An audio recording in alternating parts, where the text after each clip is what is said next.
دوسرا، ایران باقاعدہ کسی بھی ایسی بڑی طاقت کا ہواری یا ان کے بلاک کا حصہ نہیں ہے۔ چین نے ابھی تک اپنا کوئی بلاک اناؤنس نہیں کیا، اس کا اعلان نہیں کیا۔ کوئی ملٹری الائنس چین اور ایران کا نہیں ہے۔ اسی طرح روس خود اپنی جنگ لڑ رہا ہے، اور روس اب اتنی بڑی طاقت ہے بھی نہیں جو وہ کبھی کسی زمانے میں سوویت یونین کی صورت میں ہوا کرتا تھا۔ تو میرے خیال سے دنیا میں ایک دوسری جو سپر پاور ہے اس کی ابھی کمی ہے۔ اور جب آپ یہ جو ایک گراؤنڈ لیول کا جو ایک ملٹری کمبیٹ ہوتا ہے، ہم اس کے لحاظ سے تو یہ کہہ سکتے ہیں جو موجودہ ہمیں سچویشن ہم مڈل ایسٹ کے اندر دیکھ رہے ہیں، ایران نے جس طرح کے تابڑ توڑ حملے کیے ہیں اسرائیل کے اوپر یا دوسرے مڈل ایسٹ کے کنٹریز میں، تو اس میں تو لگ رہا ہے کہ یہ جو وار ہے یہ ٹریڈیشنل وار کی بجائے ایک ٹیکنالوجی کی وار جو ہے اس میں یہ بدلتی جا رہی ہے، اور اس میں دیکھا جائے گا کہ کس کے پاس ٹیکنالوجی بہتر ہے، کس کی ٹیکنالوجی کے اوپر جو ایڈوانسمنٹ ہے وہ زیادہ ہے۔ تو آپ اس کے حوالے سے کیا کہتے ہیں؟ دیکھیں، یہ بالکل ایک مختلف سوال ہے۔ ٹیکنالوجی یا اس کی حیثیت، اس کا استعمال، یہ ایک بالکل الگ نوعیت کا سوال ہے۔ جو جنگ عظیم ہے وہ محض جنگی ہتھیاروں کے استعمال یا جنگی علاقے کی نسبت سے اس کا تعین نہیں ہوتا، بلکہ جو چیز اس کو ڈیفائن کرتی ہے وہ جیو پالیٹکس ہے، کہ اس کے اثرات دنیا پر کیا ہیں، اس میں کتنے ممالک متاثر ہو رہے ہیں، کیا وہ دنیا کے نقشے کو تبدیل کر رہی ہے، کیا اس نے دنیا کی سیاست پر اپنا اثر ڈالا، کیا اس نے دنیا کی اقتصادیات پر اپنا اثر ڈالا۔ بظاہر ایسا لگتا ہے کہ کسی حد تک اقتصادیات اور سیاست پر اس جنگ نے اپنا اثر ڈالا ہے، لیکن پھر بھی جو ایک چیز اس میں ابھی کم ہے وہ ہے توازن جو طاقت کا ہے۔ دوسری طرف کوئی ایسا معلوم دشمن ابھی موجود نہیں ہے جو سامنے آ کر کھڑا ہو جائے اور جو اس جنگ کو چند مہینوں کے بجائے چند سالوں تک لے جائے، اور جو مین لینڈ امریکہ تک باقاعدہ رسائی حاصل کر سکے اور امریکی جو انٹرسٹ ہیں پوری دنیا میں ان کو نشانہ بنا سکے۔ لہٰذا یہ یک طرفہ جنگ معلوم ہوتی ہے۔ میرے خیال سے ایران کے پاس اتنے وسائل نہیں ہیں کہ وہ بہت عرصہ تک اس جنگ کو طویل کر سکے۔ دوسری جو کمی ایران کی طرف نظر آتی ہے وہ لیڈرشپ کی ہے، کیونکہ بڑی حد تک لیڈرشپ کا صفایا حملہ آور جو قوتیں ہیں انہوں نے کر دیا ہے۔ جو بچی کھچی لیڈرشپ ہے اگر اس کا بھی صفایا کر دیا گیا، جو کہ بعید امکان نہیں ہے، تو پھر جو سب سے بڑی کمی ایران کے اندر پیدا ہوگی وہ لیڈرشپ کی کمی ہوگی، لیڈرشپ کا فقدان ہوگا۔ جنگ کو لڑنے کے لیے ایک اعلیٰ اور مضبوط قیادت کی ضرورت ہوتی ہے۔ پھر ایران نے جس حد تک اس جنگ کا دائرہ کار بڑھا لیا ہے، اگر چین یا روس اس کو جوائن نہیں کرتے تو ایران اکیلے اس جنگ کو نہیں لڑ سکتا۔ پاکستان یا اس جیسے دیگر مڈل پاور جو ممالک ہیں وہ اس قابل نہیں ہیں کہ وہ کھل کر سامنے آئیں اور ایران کی مدد کریں۔ اور دوسرا، آپ دیکھ سکتے ہیں کہ پاکستان امریکہ سے کبھی جنگ نہیں لڑ سکتا، پاکستان اسرائیل کو براہ راست چیلنج نہیں کرے گا، اور تیسری بات یہ ہے کہ پاکستان افغانستان میں مصروف ہے۔ اسی طرح روس اس جنگ میں اس لیے نہیں کودے گا کیونکہ وہ خود یوکرین کے اندر مصروف ہے۔ وہاں پر وہ ایک عرصہ سے تقریباً 4 سال ہو چکے ہیں وہ یوکرینین لوگوں کے خلاف یوکرینی فوجوں کے ساتھ برسر پیکار ہے۔ ہاں، وہ زیادہ سے زیادہ کیا کر سکتے ہیں کہ وہ کوشش کریں گے کہ ایران کے اندر امریکہ بوٹس آن گراؤنڈ کرے، فوجی اتارے اور یہاں امریکی فوجوں کا قبرستان بنے، جس طرح افغانستان روسی فوجوں کا قبرستان بنا تھا۔ امریکہ اس حوالے سے بہت محتاط ہے۔ امریکہ ایک زیرک سپر پاور ہے جو اپنے انٹرسٹ کے لیے کسی حد تک بھی جا سکتے ہیں، لیکن ان کی کوشش یہ ہوتی ہے کہ امریکی جانوں کا نقصان کم سے کم ہو۔ لہٰذا وہ گراؤنڈ کو اس حد تک سافن کر دیں گے بمباری کر کر کے کہ ایران کے اندر پھر مزاحمت کی کوئی ہمت باقی نہیں رہے گی۔ اور چین ایک تاریخ رہی ہے اس ملک کی کہ وہ اقتصادی طور پر اور تکنیکی یعنی ٹیکنالوجی کے اعتبار سے تو ترقی کرتا ہے، آگے بڑھتا ہے، دنیا کو چیلنج کرتا ہے۔ جیو پالیٹکس میں وہ اپنی اہمیت ان 2 چیزوں کے ذریعے وہ ایکسرسائز کرتا ہے، لیکن ملیٹریلی اس نے براہ راست کہیں انگیجمنٹ نہیں کی، نہ ہی اس نے انٹرونشن کی ہے۔ ابھی اس چین کے ظہور میں شاید 10 سال کا وقت ہے۔ چینی اسلحہ بالکل سامنے آ چکا ہے۔ آپ نے پچھلے سال پاکستان اور بھارت کی جنگ میں دیکھا، بہت کارگر مؤثر اسلحہ ہے، دنیا اس کو لے رہی ہے، لیکن کیا چین براہ راست امریکہ کو چیلنج کر کے کسی جگہ پر انٹروین کرے گا؟ اس میں شاید ابھی وقت ہے۔ تو میں نہیں سمجھتا کہ طاقت کے دوسرے پلڑے میں کسی بڑی طاقت کی عدم موجودگی کی وجہ سے یہ جنگ کسی تیسری جنگ عظیم میں بدل جائے۔ شاید ابھی اس جنگ کے ظہور میں یا آنے میں بہت سارا وقت باقی ہے۔ تو پھر امریکہ اور اسرائیل کا ان کرنٹ سچویشن موٹیو کیا ہے؟ کیا صرف رجیم چینج کرنا موٹیو ہے یا ان لارجر سینس اس کا کوئی ریلیجیس پرسپیکٹو بھی ہے؟ دیکھیے اس کے دو پرسپیکٹو ہیں. نہ رجیم چینج کرنا پرسپیکٹو میں ہے، یا اگر ہے بھی تو یہ الٹیمیٹ مقصد ہے، اور نہ ہی اپنا اثر و رسوخ قائم کرنا امریکیوں کو یا اسرائیلیوں کو اس کی کوئی ضرورت ہے. ایران ایک ایسا ملک ہے جس کی ان کی جیو پالیٹکس کے اندر کوئی اہمیت نہیں ہے. امریکہ اس میں مستفید ہوگا جس چیز سے وہ ہے تیل. وینزویلا دنیا میں تیل کے ذخائر کے اعتبار سے تیل کے ذخائر کا حامل سب سے بڑا ملک ہے. 300 بلین بیرل سے زیادہ اس کے پاس تیل ہے. ایران کے پاس 260 بلین بیرلز کے قریب تیل ہے، جو کہ دنیا میں تیسرے نمبر پر آتا ہے. دوسرے نمبر پر سعودی عرب ہے. یہ امریکہ کا مستقبل اس کی ضمانت دے سکتا ہے، محفوظ بنا سکتا ہے. اس کے بعد جہاں تک اسرائیل کی بات ہے تو اس کے دو مقاصد ہو سکتے ہیں. ایک یہ کہ ایک ایسا ملک جو براہ راست اسرائیل کی ایگزسٹنس، اس کے وجود کو تھریٹ لگاتا رہتا ہے، دھمکی دیتا رہتا ہے، جو اس وقت عربوں کو زیر کرنے کے بعد اسرائیل کے لیے سب سے بڑا خطرہ ہے، جس نے اپنی پراکسیز چھوڑ رکھی ہیں، اس کو زیر کرنا، اس کو زیر نگین کرنا، اس کو اپنے ہاتھوں کے نیچے لے کر آنا. اور دوسرا اسرائیل کا جو مذہبی مقصد ہے وہ آپ کے علم میں ہے کہ وہ چاہتے ہیں گریٹر اسرائیل کی تخلیق ہو. نہر فرات سے یا دریائے فرات سے دریائے نیل تک اس کی سرحدیں ہوں. اور اس پورے عمل میں اگر کوئی رکاوٹ اس وقت ملک ہے تو ایران ہے. لہٰذا اس کانٹے کو وہ نکالنا چاہتے ہیں. تو کیا آپ کیا یہ کہتے ہیں کہ کیا یہ جو موجودہ سچویشن چل رہی ہے اس میں یہ جو اسرائیل ہے یا یہود ہیں ان کے لیے اس میں فتح ہوگی یا یہ ایران کی اس میں فتح ہوگی؟ اگر یہ اسرائیل کی فتح ہوگی تو کیا وہ جو تیسرا ہیکل ہے اس کو تعمیر کرنے کی طرف جائیں گے؟ اس کے اوپر آپ کیا کہیں گے؟ یہ بڑا دلچسپ سوال ہے. سب سے پہلے تو میں اس کی وضاحت کر دوں کہ یہودی اور اسرائیل یہ اس سے نانمس نہیں ہے. یہ باہم ایک دوسرے کی جگہ پر استعمال نہیں ہو سکتے. یہودیوں کی جو سب سے اس وقت آرتھوڈاکس قسم کا یا سب سے قدامت پرست عقیدے کا مالک فرقہ ہے وہ حریدی یہودی ہیں، حردیم ان کو کہتے ہیں. وہ اسرائیل کے وجود کو تسلیم نہیں کرتے. وہ یہ سمجھتے ہیں کہ یہ ایک زائنسٹ پروجیکٹ ہے جس کو یہودیوں نے اب خدا کے حکم کے بغیر شروع کیا. یہودی تب تک مزاحمت نہیں کر سکتے، تب تک ارض موعودہ کی طرف واپس نہیں جا سکتے اور ہتھیار نہیں اٹھا سکتے جب تک کہ ان کا مسیح موعود ظاہر نہ ہو جائے. یہ ان کا عقیدہ ہے. جبکہ اسرائیل ایک ایسا پروجیکٹ ہے جو زائنزم نے شروع کیا تھا، اور یہ ایک سیاسی یہودیت کی تشکیل تھی. لہٰذا اگر ہم یہ کہیں کہ مسلمان اور یہودی آپس میں مخالف ہیں تو اس کی ہزاروں تشریحات ہو سکتی ہیں، لیکن اس وقت جو جنگ ہے وہ مسلمانوں اور یہودیوں کی نہیں ہے، بلکہ وہ زائنسٹ اسرائیل کی اور ایران کی ہے، ایران کے اسلامی رجیم کی ہے.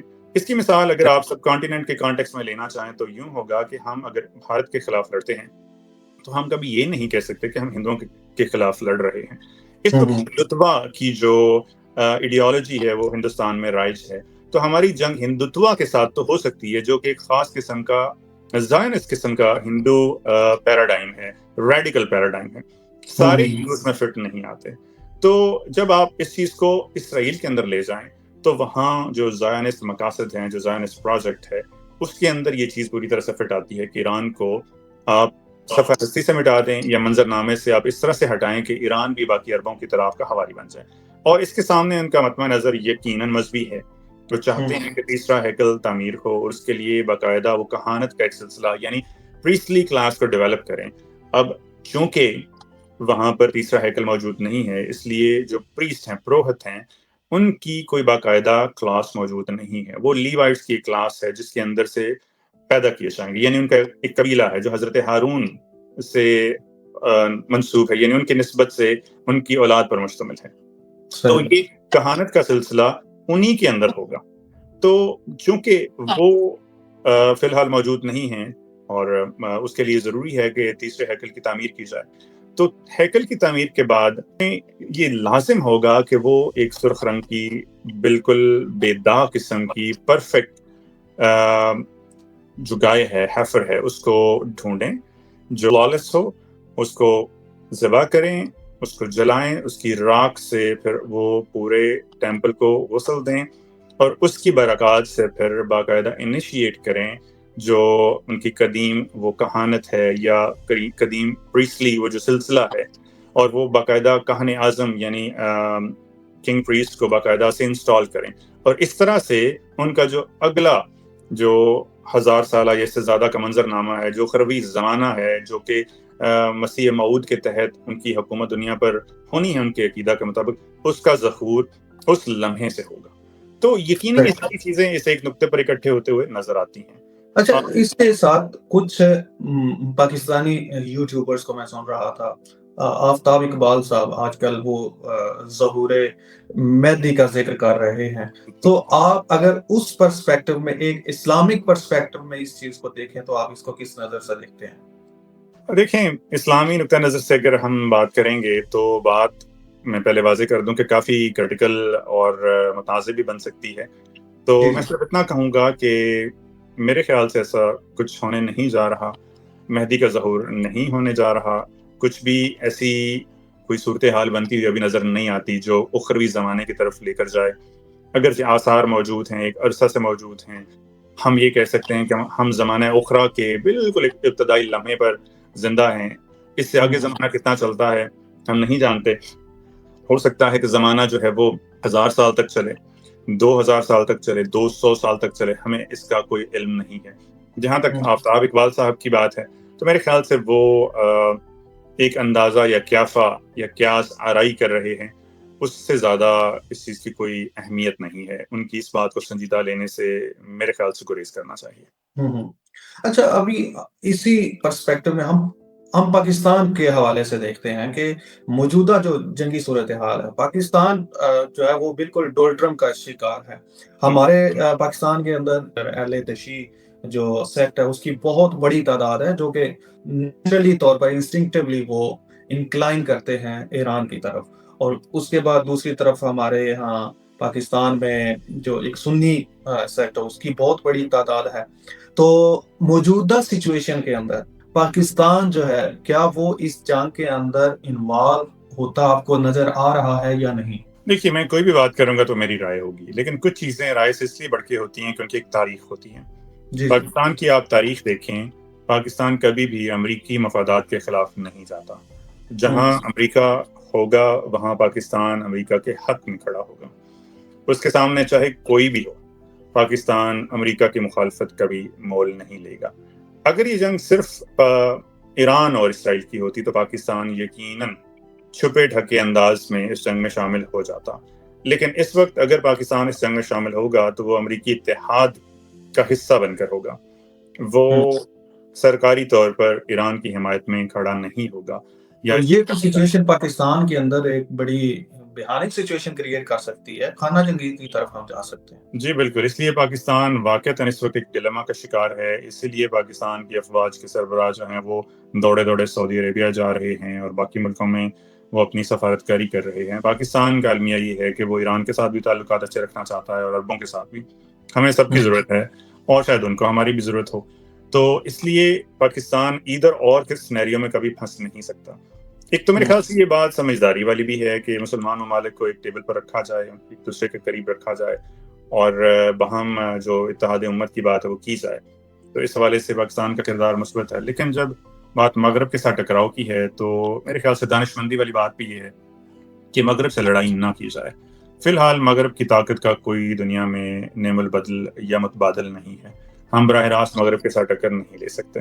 بحیثیت قوم ایرانیوں نے یہ کر لیا، دیکھ لیا، یہ ایک بڑی بات ہے، لیکن کچھ گراؤنڈ ریالٹیز بھی ہوتی ہیں، آپ ان حقائق کے خلاف نہیں جا سکتے۔ اگر ہم سوئسائڈل بن کر یہ کام کرنا چاہیں تو اس میں ظاہر ہے بظاہر تو کوئی مذائقہ نہیں ہے، لیکن اس کے نقصانات عوام کو بھگتنا پڑیں گے۔ آپ اپنی زندگی میں ہی دیکھ لیجئے کہ مسلمانوں کے لیے حالات کتنے مشکل ہو چکے ہیں۔ آج سے 15-20 سال پہلے یہ حالات ایسے نہیں تھے، 9/11 سے پہلے حالات اور مختلف تھے، تو دن بدن چیزیں مشکل اور بدتر ہوتی جا رہی ہیں۔ اگر ہم حالات کے مطابق سمجھوتا کر کے کچھ عرصہ چلنے کی کوشش کریں تو امریکی امپائر کا زوال جو ہے وہ سیٹ ان ہو چکا ہے. امریکہ اس وقت اپنی 1950-60 کی دہائی والی حیثیت میں نہیں ہے. تو ان قریب شاید آنے والے 50 یا 100 سال میں امریکی سلطنت، اس امپائر، اس امپیریلزم کا خاتمہ ہو جائے اور ایک نئی سپر پاور سامنے آئے جو مسلمانوں کے شاید پرو ہو، ان کی حمایتی، تو حالات بالکل مختلف ہو جائیں. اسی طرح مسلمان ممالک بھی اس عرصہ میں اپنے آپ کو ٹیکنالوجیکلی اور دوسرے اعتبار سے مؤثر بنا سکتے ہیں اور مڈل پاور سے وہ ٹاپ ٹیئر پاور میں جا سکتے ہیں. اور چونکہ دنیا کا مرکز مسلمانوں کے پاس ہے تو جیو پالیٹکس میں ان کا ایک اہم کردار ہو سکتا ہے. اس کی مثال میں آپ کو پاکستان سے دوں گا کہ پاکستان کے پاس کچھ بھی نہیں ہے، لیکن ایک جیو پولیٹیکل جو اس کی جیو اسٹریٹجک امپورٹنس ہے، اس نے پاکستان نے ہمیشہ اس کو کیش کیا ہے. تو اس کے فوائد بھی ہیں اور اس کے نقصانات بھی ہیں. تو میرے خیال سے پاکستان کا اس جنگ میں کوئی مستقبل نہیں. اوکے، اچھا، لاسٹ کوسچن ہے میرا، ٹائم کافی میں نے آپ کا لے لیا ہے. تو میرا جو لاسٹ کوسچن جو ہے آپ سے اسی تناظر میں، وہ یہ ہے کہ آپ کو یہ جنگ کدھر جاتی نظر آ رہی ہے؟ اس کا اینڈ آپ کیا دیکھ رہے ہیں؟ دیکھیں، بہت جلد یہ جنگ ختم ہو جائے گی. ایسا نہیں ہے کہ جنگ بہت لمبے عرصے تک چلے گی، اور اس کی وجہ صرف یہ نہیں ہے کہ ایران سرنگوں ہو جائے گا، یہ ایرانی ہار مان لیں گے. ایرانی شاید ہار نہ مانے، ایران کا نقصان بھی ہو، لیکن جو امریکی صدر ڈونلڈ ٹرمپ ہیں ان کے اندر اتنا اسٹیمنا نہیں ہے کہ وہ کسی بھی چیز کو مستقل مزاجی سے آگے لے کر چل سکیں. تو وہ اس جنگ کو بہت آگے نہیں بڑھائیں گے. ان کا ہاتھ جو ہے زبردستی اس جنگ میں گھسیڑا گیا، ڈالا گیا. نتنیاہو نے ان کے ہاتھ کو کھینچ کر اس کے اندر ڈالنے کی کوشش کی اور وہ مجبور ہوئے، بلیک میل ہوئے. جو بھی وجوہات ہیں، یہ معاملات ہو چکے ہیں. اب کسی طرح سے وہ اس جنگ سے نکلنے کی کوشش کریں گے. عین ممکن ہے کہ امریکہ جو ہے وہ کسی طریقے سے نتنیاہو کو ایرانی میزائلوں کا شکار بھی کروا دے، یا یہ سینیریو بن جائے کہ اگرچہ جیسا کہ آیت اللہ خامنائی اس جنگ میں شہید ہو چکے ہیں تو نتنیاہو بھی کام آ جائیں اور یہ قصہ تمام ہو جائے. یہ جنگ بہت عرصہ نہیں چلے گی، زیادہ سے زیادہ چند ماہ چلے گی. اس کے بعد معاملات ختم ہوں گے اور ایران ٹیبل پر آئے گا، میرے خیال سے، جو میری ڈاٹ کنیکٹنگ یا میرا اندازہ ہے اس کے مطابق. اور جو نیوکلیر پروگرام ایران کے پاس ہے، پہلے ہی وہ میرے خیال سے کسی حد تک بندش کا شکار تھا، اسے بڑی حد تک بند کر دیا جائے گا. ایرانی لیڈرشپ جو ہے وہ اپنے آپ کو ری گروپ کرے گی. معاملات جو ہیں بڑی حد تک ایران میں واضح ہو چکے ہیں. اسلامی رجیم مضبوط ہوگا، کمزور نہیں ہوگا. شاہ کی واپسی کا کوئی امکان نہیں ہے اور چیزیں نارمل ہونا شروع ہو جائیں گی. اور اس دوران پھر جو عرب ممالک کے اور ایران کے تعلقات ہیں ان میں گڑبڑ رہے گی تو پاکستان کی سفارتکاری اور تیز ہوگی، پاکستان کی اہمیت اور بڑھے گی. عربوں کے اندر ایران کا ڈر زیادہ بیٹھ جائے گا. عربوں کی امریکہ سے جو ایک دوستی اور اس پر اعتماد ہے اس میں کمی آئے گی. لہٰذا متبادل جو قوتیں ہیں ان کی طرف عربوں کی توجہ ہوگی اور وہ ان سے اپنی سیکیورٹی گارنٹیز لینے کی کوشش کریں گے. اس میں پاکستان بھی فٹ ہوگا اور پاکستان پہلے ہی کافی اہمیت حاصل کر چکا ہے تو اب اور زیادہ اہمیت بڑھے گی. تو میرے خیال سے اگلا چند ماہ یا سال کا منظرنامہ ہے وہ اس طرح سے بنتا ہوا نظر آ رہا ہے. شاید دنیا کے نقشوں میں کچھ تبدیلی بھی ہو، لیکن یہ وقت بتائے گا. سر، آپ کا بہت شکریہ ٹائم دینے کا. مزید بھی ہم آپ سے گاہے بگاہے آپ کی رائے جو ہے وہ لیتے رہیں گے. اب تک کے لیے اتنا ہی. مزید ویڈیوز کے لیے ہمارے چینل کو سبسکرائب کیجیے. اللہ حافظ.